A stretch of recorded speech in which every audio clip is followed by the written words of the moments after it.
while to share with us their experience, their marital experience, the challenges they have encountered, what they have learned in the process, so that we also can learn from them.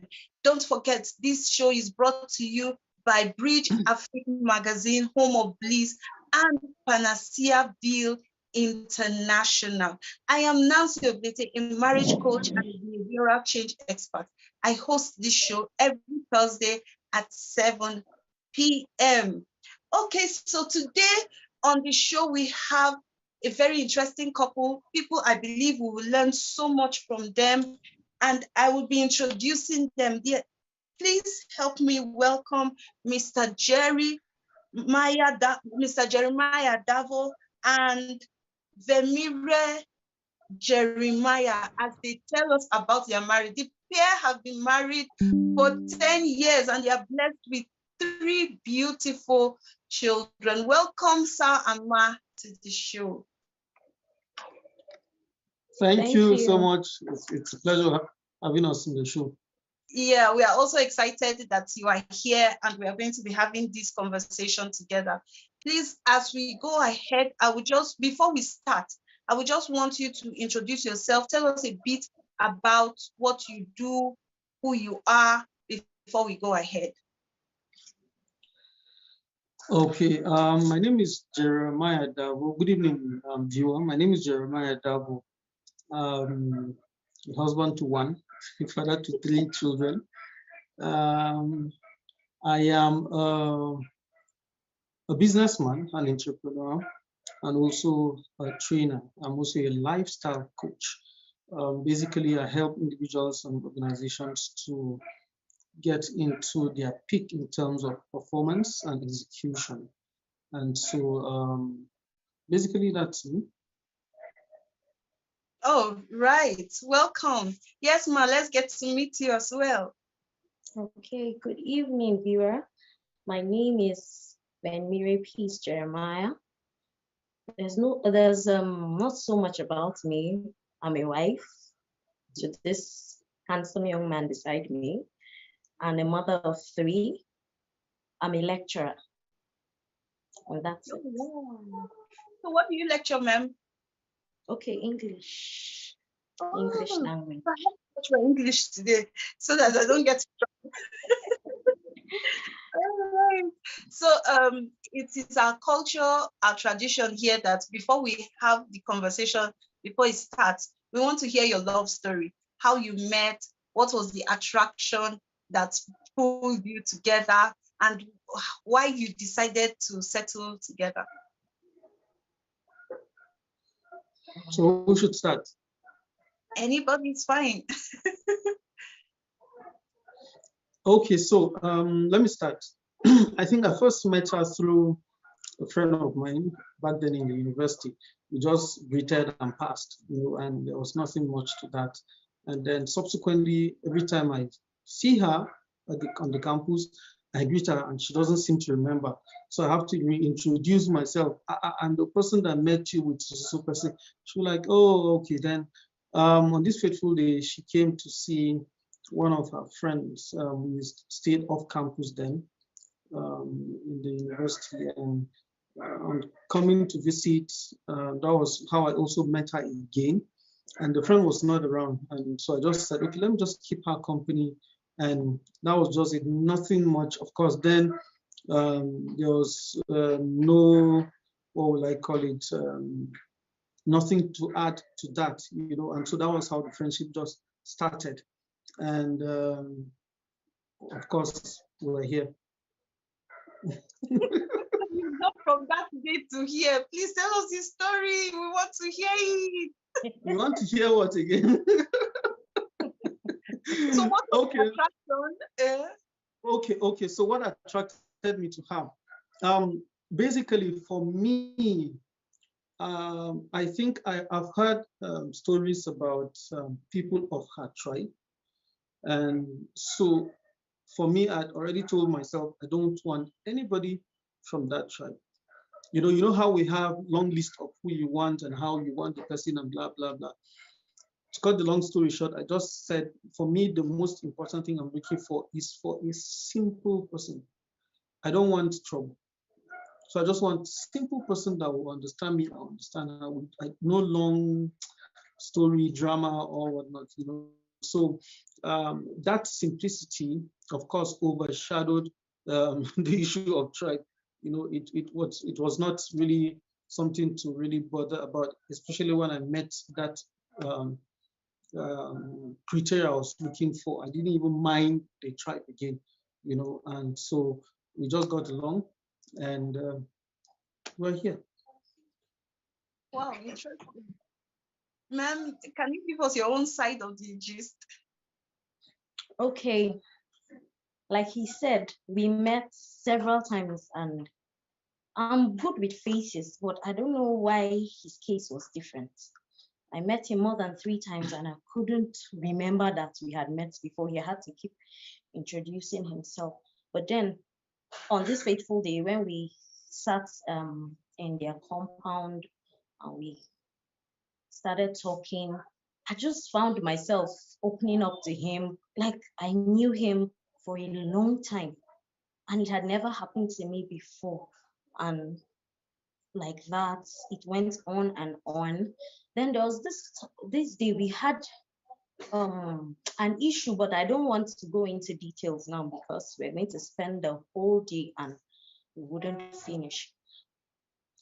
To cut the long story short, after the issue, I was in a relationship before I met him, and my experience wasn't good. So I had this perception about men that they don't forgive easily, they hold on to things and all of that. But we had an issue, not an issue per se, we just had a rift.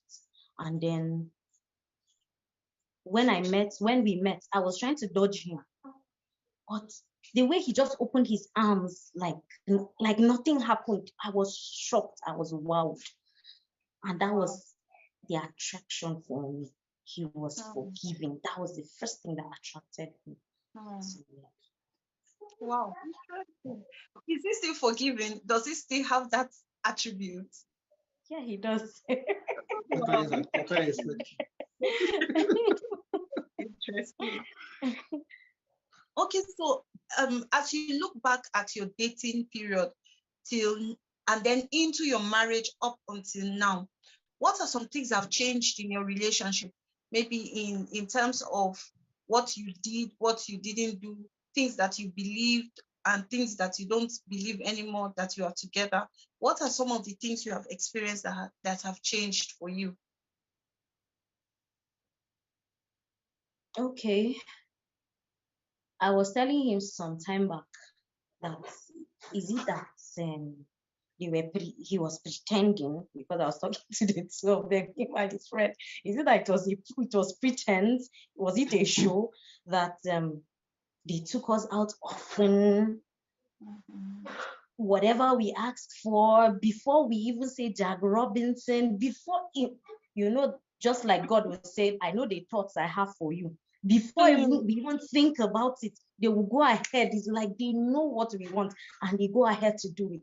And I was like, what's happening now? There's some things that you people need to like keep up, but you people are not doing it. You don't take us out as often as you used to.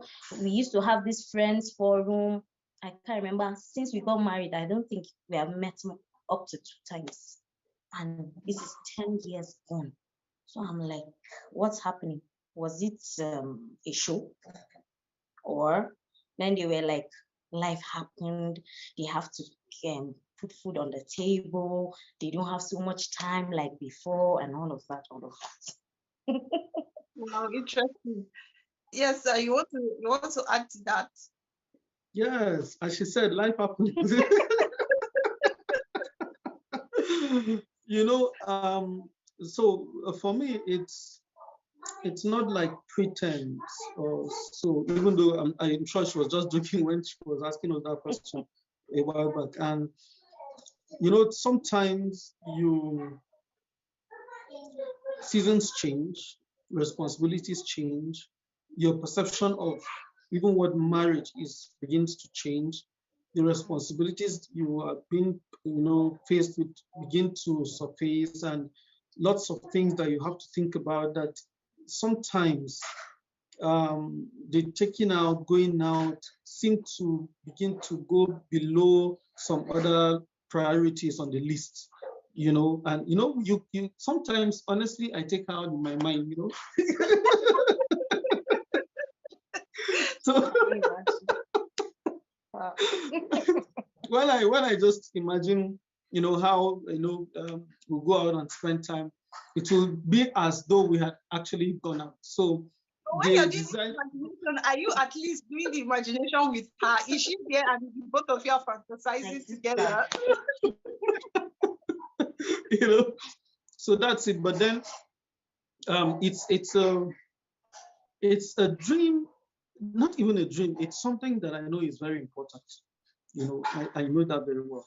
However, now I don't really like say, let's go out on a date, let's go and spend time. But once in a while, you just dash into one issue or the other, just buy some snacks, come home, that will be your meal and stuff like that. So it happens, but not in the magnitude I would love to. And then, to spend the length of time you would love to spend outside, you understand? And then, of course, for our friends, the demand on, in fact, sometimes we hardly meet. That's the truth, even as guys, So people are up and doing, traveling here and there, trying to make ends meet, busy with work. So it's a lot more difficult to say, okay, when I'm available, the other person is not available. We're like four. As I'm speaking to you, one is in Asaba already. He has been there for quite some years now. So you see the thing about meeting with friends. So most times when we meet with our friends, we meet for specific reasons, maybe business, maybe there's an action that needs to be taken pertaining to some things, that we hardly say we find time to, meet with them, our wives, and then go out and then just have fun. So honestly, it's something we need to improve on. I know, about Guilty that. as charged.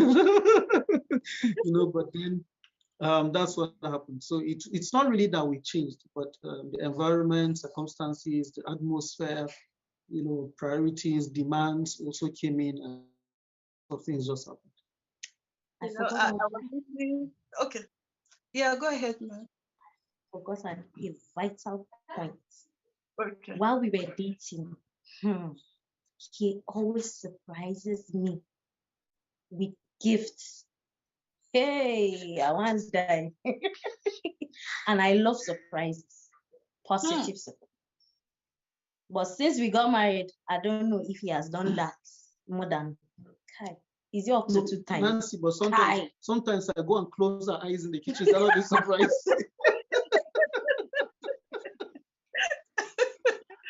Oh God, as if you're so funny. You know, when you talk about surprises and how much you love surprises and all this, I remember a preacher preaching once, and he said when he was dating, he would think of suya and just buy suya and bring. And then they got married. His wife took in almost immediately, and guess what? She had twins. So the next time now he's thinking of feeding 2 children at once. He's thinking of different. Yeah, and he's like, okay, after we buy Pampers, So it does happen that, especially when children are young, that the challenges may increase and responsibilities may increase. However, we have to be deliberate about making those creating that time. It may not be as frequent, but creating that time deliberately and having that. And I hope that if you are yet to be married, you are learning, because some of these things just happen. People hardly pretend when they are taking people out. It's more of responsibilities changing. They get more busy. Funny enough, our society is crazy. Once you get married, your responsibilities automatically go up. You feel like you are more reliable, you can be trusted, and also they give you more responsibility. And if you are not careful, time becomes a scarce commodity, even to spend with family. So let's look at. Interestingly, I create fun. Sometimes in the house I just look for trouble. We run around. So. What about the gifts? I compensate. What about the That's gifts? important. Oh, yeah, but also the fun is a great thing. Yes, to have. I mean, it's beautiful for children to grow in that environment where there's no tension. You find your parents playing and laughing, running around. It creates amazing, fantastic memories for them. Okay, so let's look at believe a bit, because you were talking about things that changed for you when you got married, things that you thought were, and now that you are married, you now discover, oh, it's not like that. So let's look at some of the things you were thinking as a single. Oh, when I get married, this will happen, that will happen, and then you are married and you're discovering it's not as I thought. Things don't work the way I thought they should. Can you like give us a few of those things? Okay, now for me, of course, back then, I got married in my father's house, so I was eating free food. I was eating free food. You know, I'm being catered for. I don't have to think about rent, don't have to think about my own clothing, my own food and stuff like that.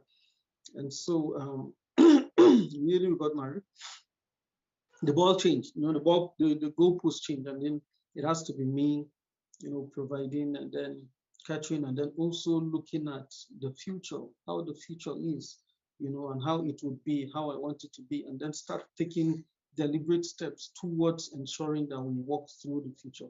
Now, of course, you would also agree with me from your experience too with people that sometimes you go in or you have plans before marriage, and then when you set in with the person, certain unconscious realities begin to play with respect to your goals. And so you would have to start struggling with, okay, we need to match what we have in our heads with respect to this particular goal.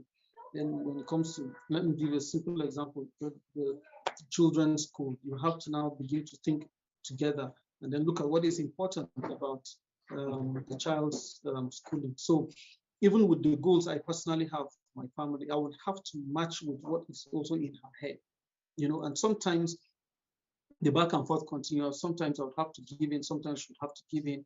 We have to teach each other on what we are looking at, you know, with respect to where to stay and stuff like that. So those are some of the changes that really had to happen for us, that we find ourselves, as time went on, begin to shift goalposts and begin to change our goals, begin to tweak here and there, just in order to meet up with the reality we find ourselves. So the basic thing is we have to be flexible, very flexible with all the plans we have.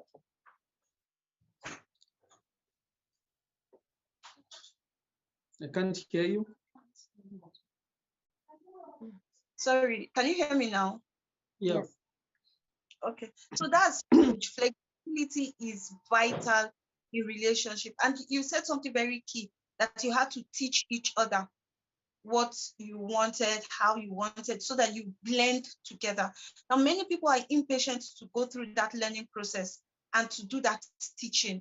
They would rather have conflicts, have arguments than teach, than educate each other on the things that are needed and what they can do together to improve their relationship. So I thought it was really powerful that you mentioned when we come together, we learn from each other. Matt, do you have anything that you thought marriage would be, and when you came in, it wasn't like that?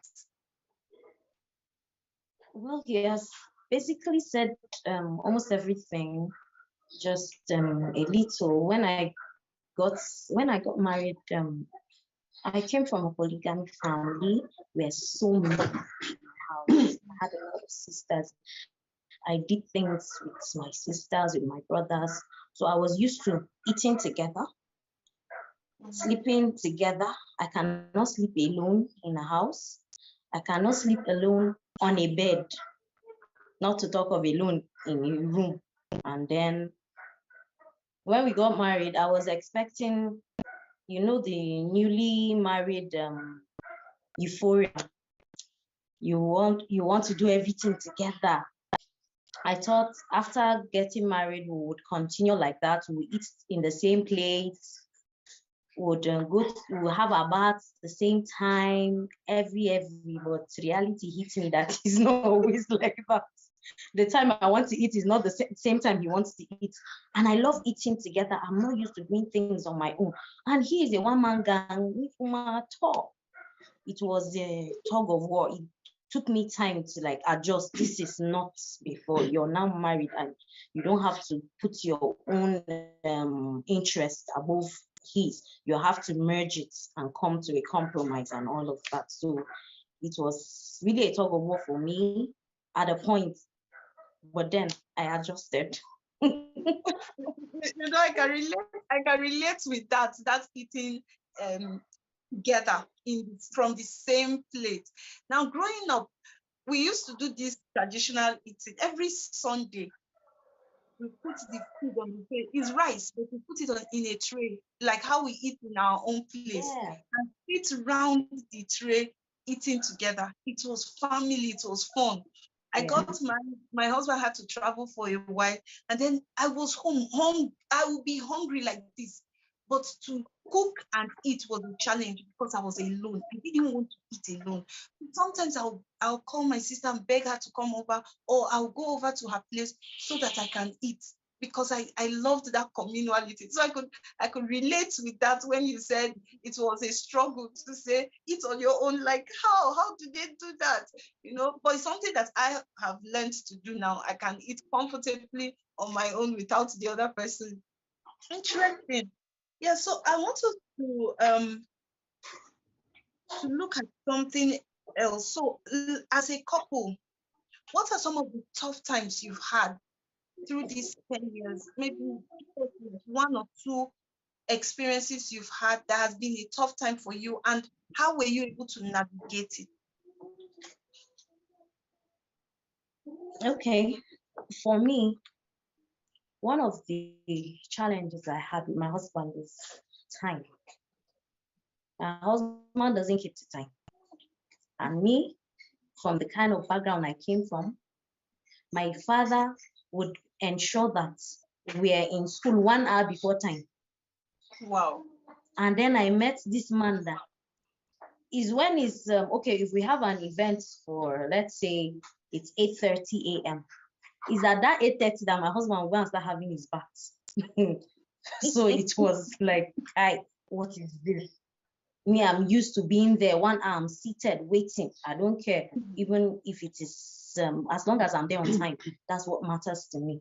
So it went on and on. We had some fights. It was really not good. But then with time, as time went on, I had to find a way. We found a way. Like sometimes when we're going to church now, once it's time, he's not ready, I'll just carry my things and I'll tell him, Oga, till you come, I'll go and keep seat for him beside me, and then he'll come and meet me. Or sometimes I would have to use wisdom and tell him if he doesn't know the time, I'll tell him that the time, if it's supposed to be 8:30, I'll tell him the time is 8 o'clock, so that I'll be able to meet up if I want us to go together. That's what I do. And that's how it's been. Interesting. So you have any to share with us? Any hard time you've been through, sir? Me? Yes. Okay, yes. I like processing things just within me, just me, myself, and I. So sometimes when we have misunderstandings, especially when I'm not around in town, because sometimes I had to leave just to Lagos, for work, and so I find it difficult to communicate with her when I'm angry with her on any issue, So sometimes it could take days, sometimes a week, 2 weeks like that before we start talking normally. So that for me was a big challenge for me, that I had to find a way to adjust, because yes, we could stay together, maybe we have a little fight and then we'll not talk, but then it will take a short while for us to get back, and then become, like the happy couple we are. But then when I'm away, that's when, but then of course with time, I had to tell myself, boy, You're not here alone. You're here with someone, and then regardless of the distance, you just have to find a way. So for me, that was one weakness I had, that I had to deliberately put it in check and work towards it. And I must tell you that she's very good at ensuring that it doesn't last for a long time. I don't know, maybe she doesn't get angry, or her anger is just for a short while. But honestly, she has played a better role in terms of getting us together after the disagreement than I have. That one. It means that she's quicker to say sorry. Yes. Wow, interesting. Yes, you have just touched on some of the very common areas that couples disagree on: punctuality, difference in how we express anger and what we want it to be. I'm going to be reading the list, and then tell me if you fall into any of these, because they are very common. A lot of couples find that they have some of these differences. Difference in emotional expression. One person is more expressive than the others. Then there's difference in organization and neatness. One person likes the place to be orderly and neat, while the other would prefer, it doesn't mind some disorganization as long as it doesn't bother them, right? One person is more thrifty than the other. So one person is more willing to spend and the other wants to save more. Then difference in the need for time spent together and time spent either apart or alone. Then difference in punctuality, we've already mentioned this earlier. Then difference in our need for adventure. Some people want more adventure, while other people would rather be home birds, stay at home, and let's stay in unfamiliar territory. Why disturb the nest with the unfamiliar? Then we also have differences in optimal sexual frequency, and so on. So do you find yourself in any of these other classes other than punctuality and anger expression? Okay, please, can you read them again? Maybe when you're reading them, we can interrupt you because okay. Yeah. So differences in emotional expression. One person is more emotionally expressive than the other. Difference in how much time you want to spend together with your partner and against how much time you want to spend either alone or apart. Some people want to spend more time with their partners, like let's be everywhere together, while the other person prefers to be on their own, sometimes needs some kind of autonomy and independence within the relationship. Difference okay, yeah, okay. I don't know. It's like I want to spend more time alone. Yes, you are. Yeah. And then, of course, when it comes to emotional expression, of course, we actually express our emotions differently. I can attest to that, you know. And sometimes I am not as very expressive. I can give that to myself. I know I'm not that expressive, you know. Sometimes my emotions just shows up in just little actions, but to physically see it, you may not just get it. You have to be very, very good at reading to have me, have an understanding of what I'm going through. Wow. So how has this difference? So the reverse is the case for her. Yes, okay, so she's the one that is expressive. How has this difference played out in your relationship when things happen? Of course, that would also tell why sometimes for me it takes a longer time before we settle any disagreement or any issue. You understand? Because I would love to be alone, process it alone, and then do all the back and forth in my mind, settle it in my mind before we settle physically. You know, so of course that has also contributed in that. But for her, she'll just tell you, no, address it, and it's finished. Sometimes I'll be looking at her, suspecting she's still angry, only for me to wait over time and discover when she has expressed it, it has, it's gone. So what is there to do again? We are together. We're in this. We die here. So what is it? The best I can do is to tell you, okay, this is it. And then life goes on. The next minute I will do as if nothing happened. But for him, he doesn't even want to call my pet name when we're not on the same page. You just say, you just talk. He won't call anybody's name. Next point. He won't call anybody's name. You just talk. For me, we can just find out. Just say, sweetie, can you do this for me?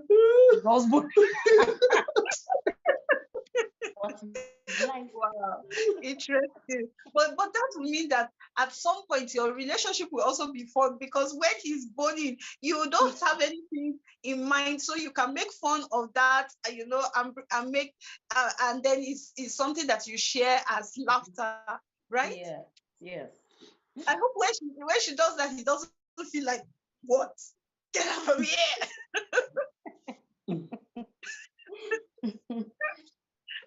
He says next point. Okay, so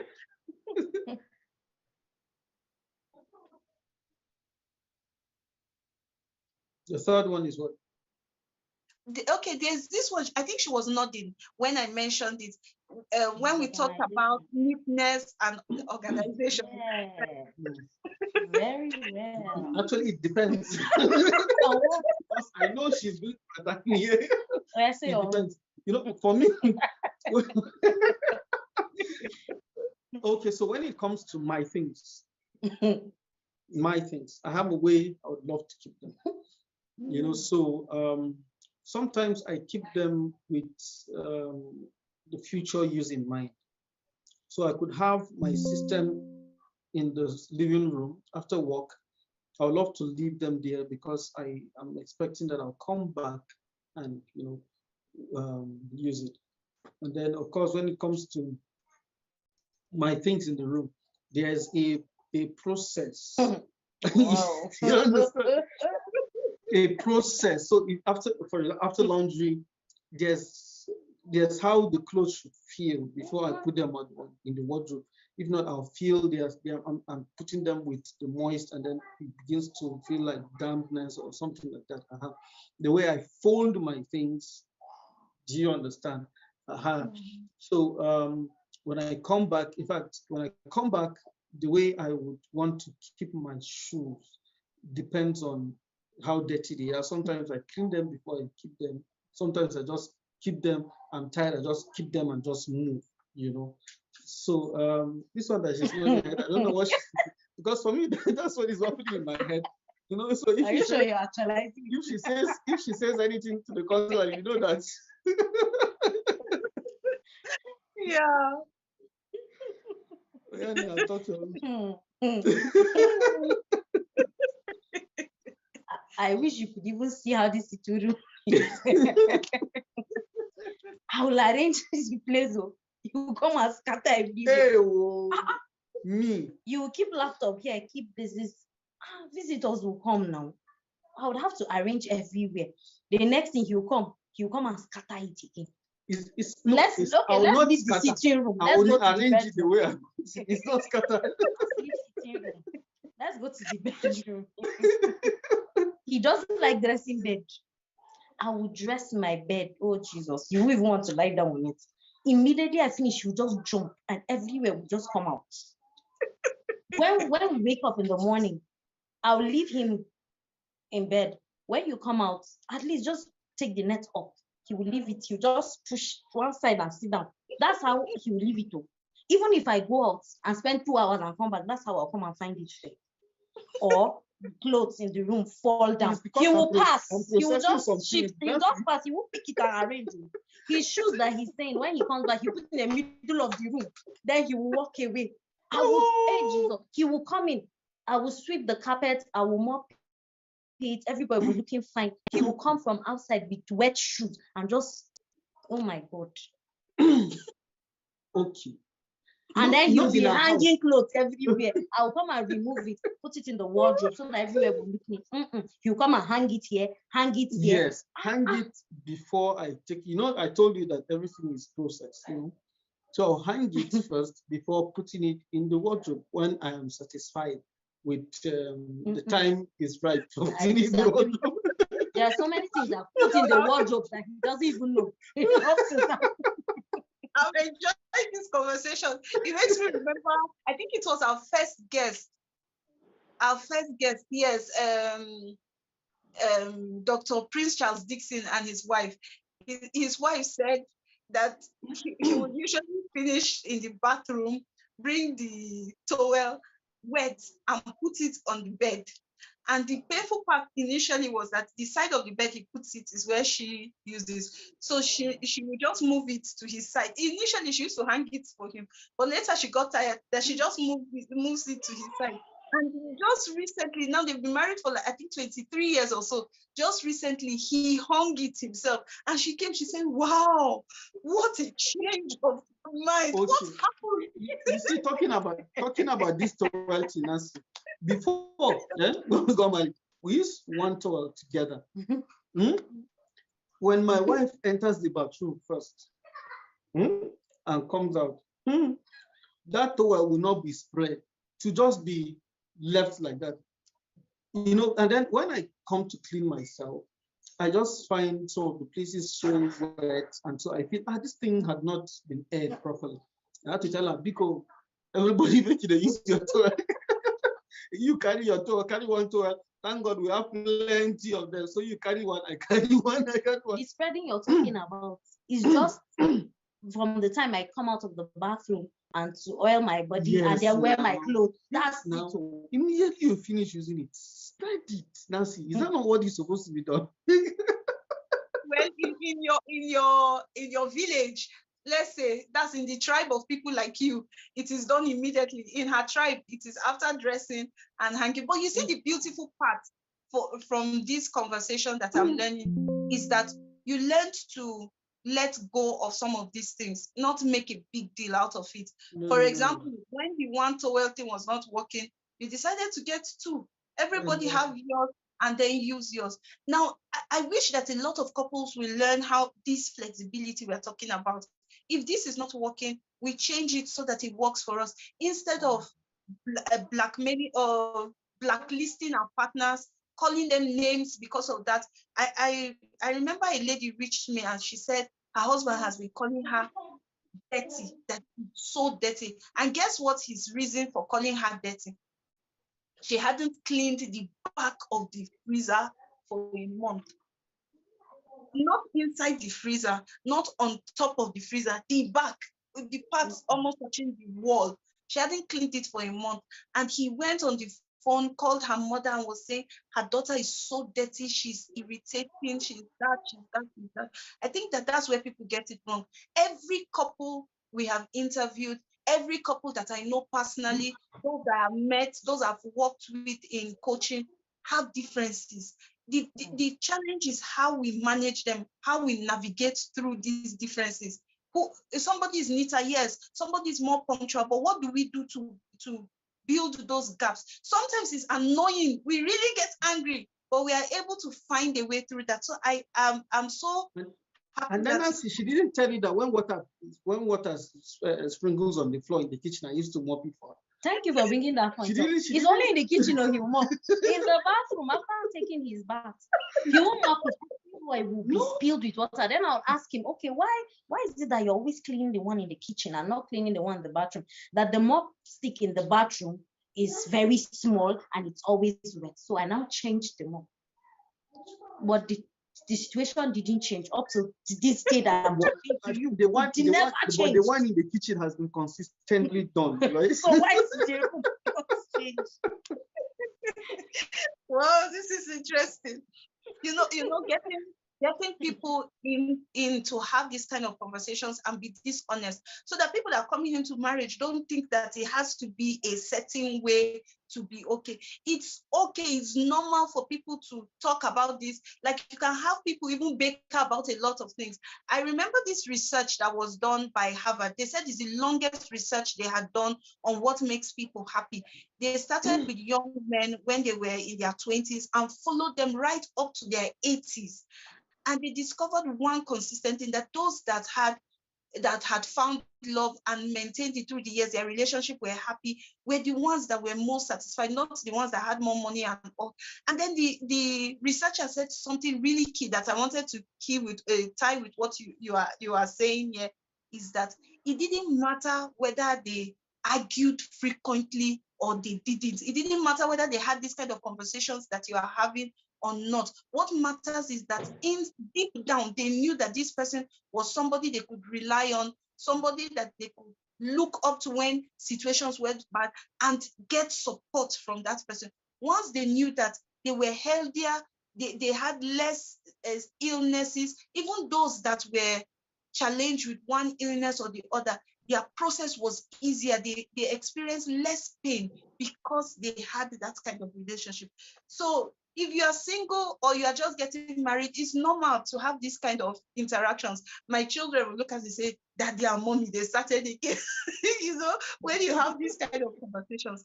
But it's all part of it. It's all part of the love. It's all part of the fun in the relationship. I mean, it would be boring if everything was straight-jacketed, packaged, at all. So I want to ask you, I know that in my relationship, we have non-conventional roles, things that people outside, like if you hear a preacher preach or a marriage counselor like myself talk outside and we talk about those things, we would attribute them to specific roles. A woman does this, a man does that, and all. But I've come to also discover that when people get married, they have some unconventional roles, some switch, things that in the normal thinking of people in our culture is a man's role, that they find that in that home, it works better when the woman does it, and vice versa, it works better when the man does it. So I want to ask you, in your relationship, do you have this kind of roles? Okay, at first, when we got married, I had the notion that, okay, I was already schooled right from home that I'm supposed to be the one to wash my things and my husband's things as well as the kids. But when we got married, my husband would wash my things and it was not a big deal to him. The only thing is the fact that he would love to pile it before he will wash. He'll leave it for some weeks. For me, I love washing every day. So, but with time, I adjusted things, house chores and all of that. I had so much engagement, so I'll just leave the clothes and then leave it for some weeks. Then at some point, he will just compack it, my own, my kids, even my cousin that lives with me, he will just wash them. He doesn't have any issue with that. Wow. Even to fetch water. When I need water in the house, I'll just tell him, please come and help me. You fetch water, feed everywhere, and that's it. All I need to do is just to ask. That's just it. There's no specific rule that there has to be a man to do this. No, it has to. The only thing I know that he doesn't do is he does not. I don't see him wash plates for me. I can buy the plates and leave there. He will not wash it for me. I don't know why, Sha. Maybe you tell me today. Okay, so I'm a second born. I have an elder brother, a younger brother. Then the last two are twins, which are the ladies. So growing up, there was no work for the ladies, work for men. No. We washed plates, went to the well, fetched water, we swept the house, did everything that, whether regardless of whose responsibilities, whether a male or a female, we did everything. So doing all those things, they are really no big deal to me. Sweeping the house, I just feel things need to be done. Let's go ahead and do them. There's no gender rule. The only thing I know that I don't usually do as much as I do before is maybe cook and then wash plates. Not that I don't know how to cook, but I don't know why it's beginning to be a big deal, like a heavy duty work for me to cook. Probably maybe because I had lots of things to also think about, that cooking is secondary. And for the plates, I sometimes when the spirit leads, sometimes I wash, but I know most times I don't. And for me, I feel probably the environment, or let's say the situation of the sink does not give me like it's not the way I would want it to be to have myself washing the dishes. But honestly, washing dishes is no big deal to me. It's no big deal. And if you ask her, sometimes I am alone in the house. Of course, they cook some little soup. I prepare my food. I wash my plates. You understand. So, but then when they're around, help is around. So I don't know. I just don't find, I don't find myself doing them as much as I used to do before. So basically, and of course, if I wash plates, Nancy, if I wash plates, oh He my hasn't done God. it. I've not seen. If I wash, hey. Maybe I'll give you this. Brighter than the new ones, right? Okay, but fantastic, because you are doing something that helps really, like washing clothes. Man, for me, if there's any house chore I absolutely do not like, is washing clothes. If you can remove those from house chores, I am good. Like, I am great. So I would personally, I'm sure she does appreciate it. I'm sure she does too. That I have somebody that washes clothes. Woo! Great. Fantastic. You know. So, like, what activities, right? What activities do you enjoy doing that your partner does not share? They don't enjoy doing this activity with you. It's basically your thing.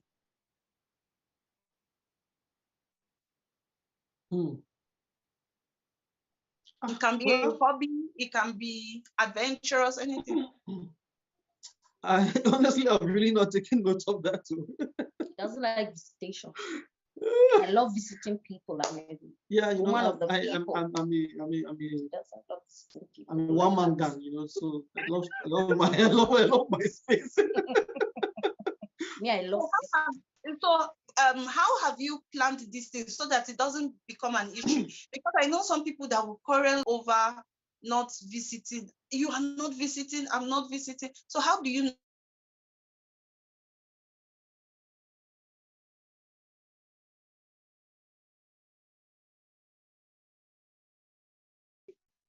Anybody that complains that I don't visit them, I don't really. I do try. I do try once in a while. For people who understand me, even when we don't visit, we have quality conversations that they would know that, okay, I really, really do care. Just that I don't come to them as much as they would want me to. And for me, I don't really have any issues with anybody.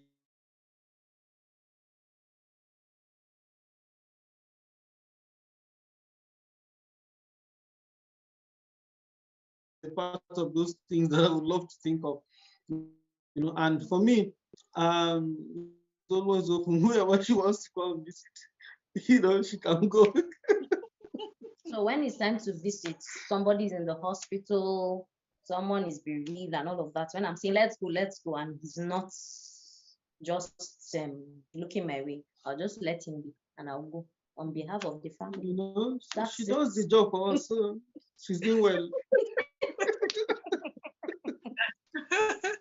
Really interesting, because that thing of socializing is different for all of us, and I think that's one of the differences that people also have, that some people are more sociable, they want to connect with people and be there and even show that they care, because like going to the hospital, visiting this someone who is bereaved, it shows that I'm with you even in this place and all. And it's beautiful that you found a way that she does it, you don't do it. And our listener out there, so it shows that it's not abnormal to have an activity or to have something that you love to do that the other person doesn't love to do. As long as you have the ones that you love to do together and you maximize the time you spend doing it, then everybody is free to have something that they do that they don't share with their partner. For example, I love to hike. My husband rarely. The only time we have anything close to hiking is when we go on walks and we have to climb rocks and all. But like joining a group and hiking with a group is thing. I do it, I come back, and then we have fun. We have other ways of connecting. And it's so okay. In fact, it's even healthy because it allows you to connect with other people other than your partner, to have friends outside the home, which helps to strengthen your relationship. So finally, before we go, I want to ask you if there was, as you look into the future of your relationship and all, what are some of the things that you would want to see more in your relationship? Some of the things you are working at, dreaming together to achieve as a couple?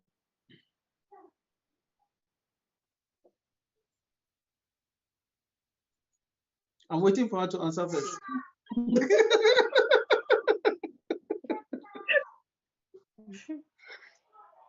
I'm still processing. She's still processing. Even me too, I'm still processing. So what do we do now? Okay, well, for me, more fun, live a healthy life, not to be hindered by anything. When I say anything that has to do with our well-being, and experience of life, exposure to things that are, out there, traveling together, not finding any reason to be hooked by any job or any circumstance, or to be deprived the expression of life by the lack of something or the mismanagement of something. So I would love to explore. I would love to explore.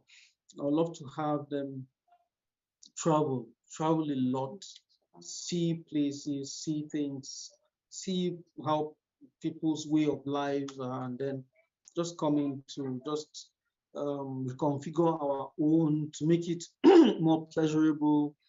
That's just what I want us to do, to have that kind of experience where we explore the world. Wow, interesting.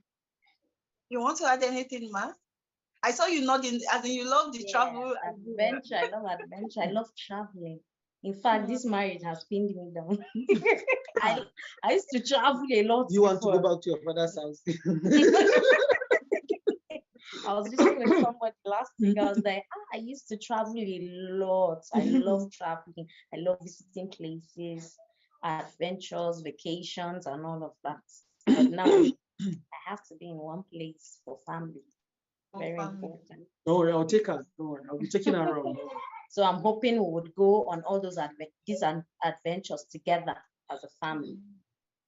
Interesting. As you talk about traveling and having to cut that, I also remember when we got married, my husband and I were together for 2 years before I took in. So it was fun because we could travel.